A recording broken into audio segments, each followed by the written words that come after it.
Hello welcome to Sakshi cinema. Top heroine Nayanthara జీవితంపై Nayanthara beyond the fairy tale అనే documentary రూపొందిన సంగతి తెలిసిందే. గతేడాది నెట్ఫ్లిక్స్ వేదికగా స్ట్రీమింగ్ కు వచ్చిన ఈ డాక్యుమెంటరీకి మంచి రెస్పాన్స్ వచ్చింది. అదే సమయంలో వివాదాలు కూడా చుట్టుముట్టాయి. అనుమతి లేకుండా తన సినిమాలోని ఫుటేజ్ని ఉపయోగించుకున్నారంటూ అప్పట్లో ధనుష్ కోర్టు మెట్లెక్కడం సంచలనంగా మారింది. అయితే డాక్యుమెంటరీ వచ్చిన 10 నెలలు గడుస్తున్నా వివాదాలు మాత్రం ఆగడం లేదు. తాజాగా నయన్ మరోసారి చిక్కుల్లో పడ్డారు. చంద్రముఖి సినిమాలోని కొన్ని సన్నివేశాలను అనుమతి లేకుండా నయనతార డాక్యుమెంటరీలో ఉపయోగించడంపై అభ్యంతరాలు వ్యక్తమయ్యాయి.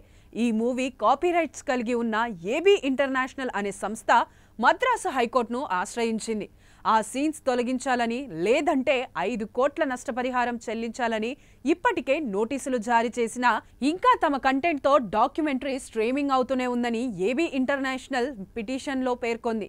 ఏబీ ఇంటర్నేషనల్ దాఖలు చేసిన పిటిషన్ బుధవారం మరోసారి విచారణకు వచ్చింది. దీనిపై అక్టోబర్ 6లోపు సమాధానమివ్వాలని డాక్యుమెంటరీ నిర్మించిన టార్క్ స్టూడియోస్కు న్యాయస్థానం నోటీసులు జారీ చేసింది. చంద్రముఖి ఫుటేజ్ని డాక్యుమెంటరీ నుంచి డిలీట్ చేయాలని, ఇప్పటి వరకు స్ట్రీమింగ్ ద్వారా ఎంత సంపాదించారో వివరాలు సమర్పించేలా ఆదేశాలని ఏబీ ఇంటర్నేషనల్ కోర్టును కోరింది. ఎప్పుడైనా ఎక్కడైనా మీ చేతిలోనే వార్తా ప్రపంచం. మీ మొబైల్లో, మీ కంప్యూటర్లో, మీ టీవీలో. సాక్షి టీవీ డిజిటల్ ప్రసారాల కోసం లాగిన్ అవ్వండి www.youtube.com/sakshi tv. Subscribe Sakshi TV YouTube channel.